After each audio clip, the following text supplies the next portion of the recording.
Redação, moçada, é redação que pegou a gente. Professor Marquinhos, toda a teoria para mais uma aula de redação bacana. Vamos falar de tese e autoria. Duas coisas muito importantes no texto dissertativo, moçada. Tese é o coração da redação, é o centro, é o seu ponto de vista. A autoria é o que vai te diferenciar dos outros candidatos. Eu fico imaginando o trabalho de um corretor, né? O cara tem uma jornada lá de 100, 200 redações para ler. Deve ser muito triste a vida dele, cara. Por quê? Porque ele deve encontrar redações iguais o tempo inteiro. Né? As pessoas que não têm domínio textual pegam lá o texto de apoio e ficam só em cima do texto de apoio. Meu, copiou, colou, copiou, colou. Ou então fez uma tal de paráfrase e reescreveu com as suas próprias palavras. Mas, cara, a gente não propõe um tema de redação para você escrever o que está exatamente no texto de apoio. A gente quer reflexões inéditas. Para isso a gente tem que pensar e fazer projeto de texto, nós já conversamos sobre isso em outros módulos. Beleza? Vamos falar um pouquinho de tese e autoria? Vem comigo, vai ser gostoso, vai ser uma delícia. É a festa do saber acontecendo a partir desse momento. Tese. É a sua opinião, o seu ponto de vista crítico sobre o tema proposto. Deve ser defendido em sua redação através de bons argumentos. Pode defender qualquer tese. Isso é muito importante, desde que se respeite os direitos humanos. Em temas polêmicos, por exemplo, vamos falar em aborto, polêmico não? Você tem suas concepções, eu tenho as minhas. E quem tá certo? Primeiro, eu sou um homem, cara, eu não tenho nem direito de opinar a respeito disso. Né? Eu tenho que respeitar a situação da mulher. Joia. Agora, existe uma divergência de pensamentos na sociedade. Todos os lados podem ter realidades diferentes, contextos diferentes e se posicionar frente ao tema. Agora, não é um achismo, é diferente de um achismo. Ah, eu tenho direito de falar o que eu quiser. Numa discussão eu tenho direito de falar o que eu quiser? Não. Eu tenho direito a me posicionar sustentado por argumentos sólidos. Tudo bem? Desde respeite os direitos humanos. Tudo bem? O direito à diversidade, o direito à existência, o direito a pensamento crítico, tudo bem? Eu tenho que defender a pluralidade. Isso é muito importante. Mas eu posso me posicionar de maneira diferente. Né? Eu posso ser a favor do porte de arma, eu posso ser contra o porte de arma. Por mais polêmico que isso seja. Mas nessa discussão, a gente vai ter uma troca de ideias baseada em argumentação. Isso é fundamental. Tudo bem? Não existe essa, a banca está direcionando a tese para um tal lado. Não, cara, você pode ter a tese que você quiser, desde que não ofenda os direitos humanos, o direito à existência do outro. Tá claro isso? Beleza? Outra coisa importante da tese, sair do senso comum. Ter uma coisa que seja sua mesmo. Uma linha que mostre que você é um cara que pensa com a sua própria cabeça. Né, que não precise da cabeça do outro para apoiar seu pensamento. Joia? Então você busca um caminho diferente, nem que seja para contextualizar a tese. Né? Você buscou lá a série que você gosta da Netflix, a série que você assiste no Globoplay, e você aproveitou aquilo, você tirou um ensinamento disso e trouxe para a sua redação. Você já foi um cara diferente, já fez o corretor, que eu estava falando dele, tinha 200 redações para corrigir, muitas parecidas, já fez o cara olhar para sua redação e falar assim, opa, esse cara é diferente. Esse cara é diferente. Esse cara tem potencial. Ele tem o que oferecer. Você chamou a atenção desse cara. Mesmo porque, de modo geral, você é um código, você é um número de inscrição. Não tem o seu perfil, não tem sua foto, a gente não sabe quem é você. Mas a gente tem como corretor que querer que você faça parte do nosso universo. Tudo bem? Entendeu isso? Então você tem saído do senso comum. Ah, a sociedade é assim mesmo. Ela é assim mesmo por quê? Né? Vamos dar um exemplo de senso comum? O jovem de hoje é o futuro do amanhã. Isso é senso comum, cara. A gente ouve isso falar de geração a geração. A gente ouve essa conversa. Mas será que o jovem de hoje é o futuro do amanhã? Reflete sobre isso. De repente você chega à conclusão de que não é o futuro do amanhã. Por quê? Porque é negado a esse jovem vários direitos. Educação, saúde, lazer, entre eles. Beleza? Será que ele vai crescer com que futuro? Ele é inserido num ambiente de violência, num ambiente de corrupção. E aí? Com o que ele vai se espelhar? Quais são os exemplos que são oferecidos a esse cara? Percebe? É isso, a gente começa a analisar, questionar. Beleza? E lembra de uma coisa, A tese prepara o leitor na introdução para que vai ser analisado nos parágrafos de desenvolvimento. É o contrato. Lembra que nós já falamos disso em outros módulos? Você faz um contrato com o seu leitor. Você apresenta o contexto, a tese e fala assim, ó, daqui para frente eu vou falar disso. E o que cabe a você fazer? Cumprir o que você propôs. Prometeu? Cumpre. Tudo bem? Vamos para mais informações? Exemplos. Vamos ver um parágrafo que está sem tese? Ó que bonito, está bem escrito. Em Esparta, o objetivo da procriação era gerar crianças que pudessem se tornar guerreiras. Legal, percurso histórico. Vamos falar lá na Grécia. Assim, aquelas que nascessem com algum tipo de deficiência eram assassinadas porque não teriam utilidade. Cruel, sim, mas isso aconteceu lá no passado. Vamos falar do presente? Hoje, embora essa brutalidade não ocorra no Brasil, a situação do deficiente é de exclusão. Esse é o senso comum. A gente sabe que o deficiente no Brasil é excluído, mas não tem tese. Você percebe? Você espera um caminho argumentativo, explícito, claro, nítido? Não. Vamos para o outro lado? Agora com uma tese clara. Em Esparta, o objetivo da procriação era gerar crianças que pudessem se tornar guerreiras. Legal, não mudou nada. Aproveitamos a informação. Assim, aquelas que nascessem com algum tipo de deficiência eram assassinadas porque não teriam utilidade. Também não mudou. Hoje, embora essa brutalidade não ocorra no Brasil, a situação de deficiente é de exclusão, uma vez que ele encontra muitas dificuldades para receber educação do Estado, que deveria ser responsável por sua proteção. Além disso, encara preconceito social por não serem como os ditos normais. Como garantir a inclusão de deficientes na educação brasileira? Percebe? Quais são os problemas associados à inclusão do deficiente na sociedade? O Estado que não oferece condições e o preconceito social vivido por eles. Agora, como garantir a inclusão dos deficientes na educação brasileira? É isso que eu vou analisar. Vou analisar a dificuldade fornecida pelo Estado e a dificuldade fornecida pela sociedade.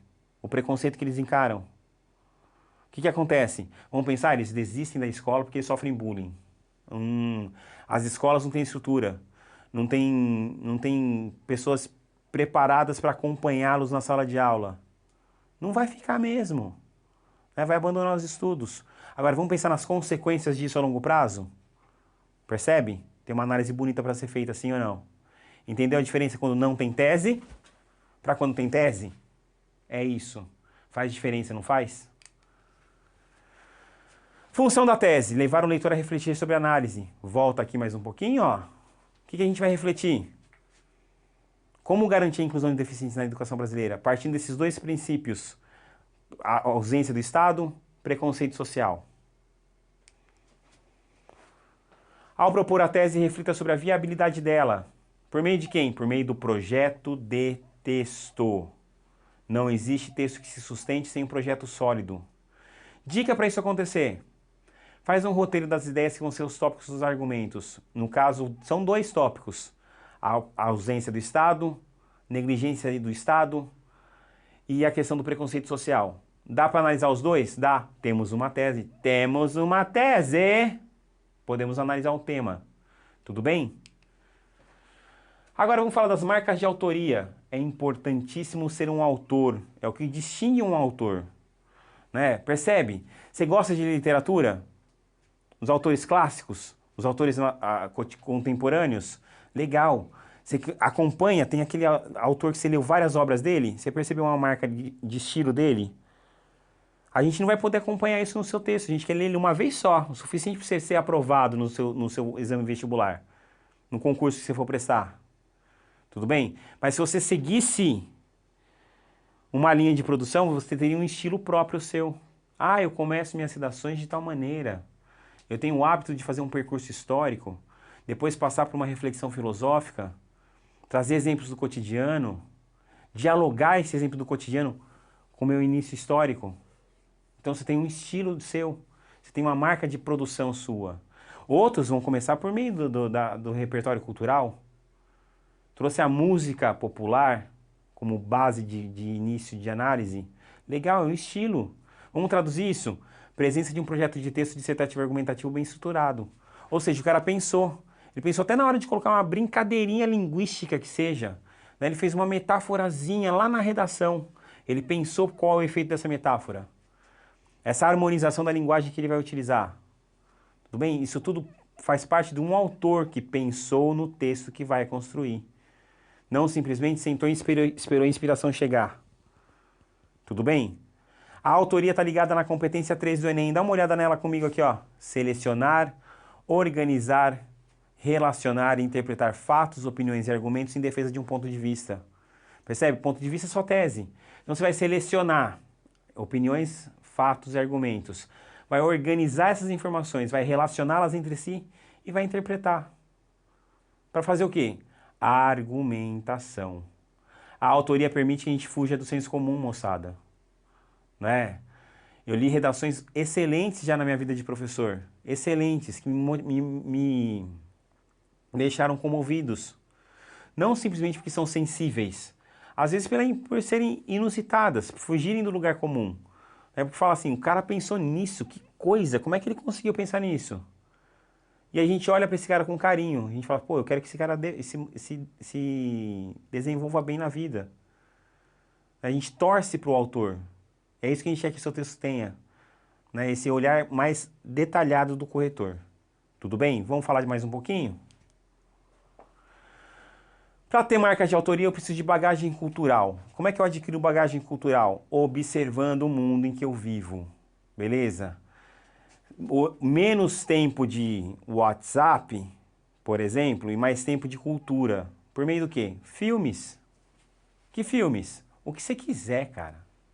Séries, documentários, livros, revistas, quadrinhos, músicas. Tá vendo que tem um universo ao seu dispor? Ah, eu moro na capital. Eu moro em São Paulo. Tem uma coisa muito legal que o interior, infelizmente, não tem. Em quantidade, museus. Ah, mas museu é chato. Museu é maravilhoso, moçada. Museu é maravilhoso. Saber interpretar uma obra faz com que a gente reflita sobre muita coisa, sobre o processo histórico de produção, sobre o contexto em que o autor estava inserido. E às vezes esse contexto faz com que a gente reflita sobre realidades atuais. Dica, faz um caderninho. Faz um caderninho, cara. Assistiu ao filme X? Né? Ah, eu assisti o Coringa. O que você tirou de lição do Coringa que você assistiu? Eu assisti o Borat. O Borat é diferente, é um filme bem diferente. Eu assisti o Borat, que você fala assim, ah, é besteira. Não, cara, o que você tirou de informação? Aí eu assisto o Black Mirror. Legal, cara. O que você tem para tirar de aprendizado do Black Mirror? Eu gosto de Grey's Anatomy. O que você aprende com Grey's Anatomy? Marca isso. Relaciona. Ah, isso aqui que eu assisti se relaciona com tal tema. Você está montando seu repertório. Eu gosto de documentário. O que o documentário te ensinou? Anota. O livro. Ah, eu gosto de livros de aventura. Meu, livro de aventura tem mensagem por trás. Um bom livro sempre tem um ensinamento. Tudo bem? Pensa nisso. Ah, eu gosto de ler notícias de jornal, notícias de revistas. Eu gosto de interpretar quadrinho. O que você quiser pode ser útil na sua formação. Inclusive as disciplinas escolares. Beleza? Ah, mas eu não gosto de humanas. Larga a mão de ser tonto, cara. Humanas é tudo nesse mundo. Né? Humanas faz com que a gente reflita sobre a nossa sociedade como um todo. Ah, eu não gosto de química. A química serve para muita coisa, moçada. De repente você percebe que uma reaçãozinha química lá desencadeia efeitos que podem ser comparados com situações humanas. Você fala, como assim? Você conseguiu interpretar, cara. Você interpretou um elemento químico e aproveitou em outro lugar. Você usou a física. Vamos pensar num conceito de física comum? A inércia. Se nada bota em movimento aquele corpo, ele vai continuar parado. Se nada faz com que a sociedade se modifique, ela continua parada, estática. Vamos comparar esses universos? Entende que você pode aproveitar qualquer coisa do seu universo? A matemática serve? A matemática serve. A física serve, a química serve, a biologia serve. A história, a geografia, a filosofia, a sociologia, não dá nem para comentar. De tão vasta é a possibilidade de aproveitamento dessas disciplinas. Então não tem desculpa. Você, não tenho tempo para minha cultura, eu trabalho e estudo. Então você trabalha e estuda, aproveita o estudo. Ele pode se chamar de diferencial argumentativo, repertório cultural. Tudo isso vai fazer com que você tenha marcas de autoria no seu texto, com que o cara leia e fala assim, tem um cara que pensou. Marquinhos, está sendo repetitivo, para ficar bem claro na sua cabeça, tem que ser um cara que pensou no que escreveu. Tudo bem? Não só escreveu. Tudo bem? Vamos ver exemplos? Uma introdução para a gente começar, tá? Um parágrafo introdutório. Em Sexo e Temperamento, a antropóloga Margaret Mead apresenta os resultados de sua pesquisa a respeito dos padrões de gênero em 3 tribos da Nova Guiné. Segundo eles, os comportamentos usualmente ligados em nossa cultura aos homens ou às mulheres eram opostos ou inexistentes naqueles povos, o que evidencia que o entendimento acerca do que é o masculino e o feminino é construído socialmente e, portanto, passível de mudança. Dessa forma, para reverter o atual cenário preocupante de violência contra as brasileiras, não basta intensificar as medidas legislativas já existentes. É fundamental reformular a maneira como a mulher é compreendida no Brasil. Percebe? Ele fala do determinismo, da função do homem e da mulher na sociedade. Tudo bem?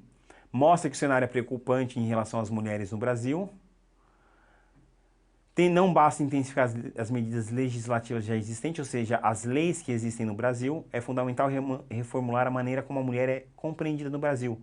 O papel da mulher tem que ser modificado, entendido de maneira distinta. Essa é a tese dessa redação. Mas percebe como chama a atenção? Trouxe um livro de uma antropóloga para falar de sociedade no texto. Demonstra maturidade? Demonstra um projeto? Ela pensou no que ela ia colocar? Sem dúvida. Vamos para mais um parágrafo? Agora ela vai desenvolver essa ideia. Essa compreensão, aliás, é ilustrada no Cancioneiro Popular da Amélia de Mário Lago, mulher de verdade, por não questionar ou confrontar o homem. Até a mulher objeto do sertanejo universitário, fica claro que a mulher figura feminina é construída como dependente da masculina. Essa inferiorização é refletida em obstáculos diversos, desde os salários mais baixos pagos à mulher até a quase nula presença na política. Nesse contexto, a violência simbólica contra o gênero feminino é tão naturalizada que a presença de uma frase da filósofa feminista Simone de Beauvoir na prova do Enem é vista por alguns como pura ideologia e não como uma questão realmente relevante a ser pensada. Diferente esse cara, sim ou não? Texto bem diferente. Percebe o repertório? Começou com um livro de uma antropóloga, passou pela Amélia, clássico da nossa música popular brasileira, citou um sertanejo universitário que objetifica a mulher, passou pela Simone de Beauvoir. Tudo isso a partir do conhecimento de mundo desse candidato, desse autor. Dá vontade de ler o restante? Dá, não dá? É isso, moçada. A gente quer sempre mais de um texto bem escrito. É diferente, não é? Tá aprendendo coisas novas que você não tinha pensado ainda na sua redação? Essa é a ideia. Vamos para mais um exemplo agora de uma outra redação, de um outro parágrafo. O cantor Pablo, conhecido popularmente como Pablo da Sofrência, afirma no verso de uma de suas músicas, porque homem não chora. Com esse argumento, o cantor Pablo aponta para a comum naturalização dos papéis de gênero em nossa sociedade.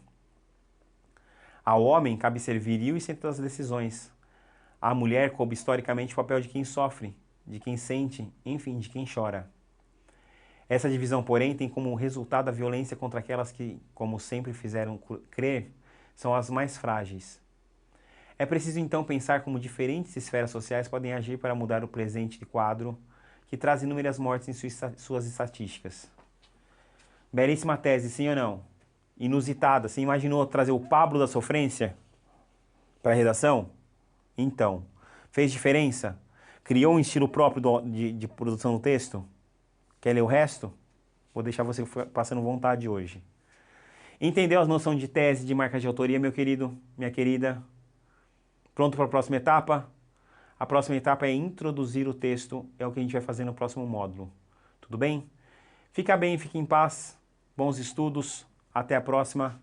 Fui!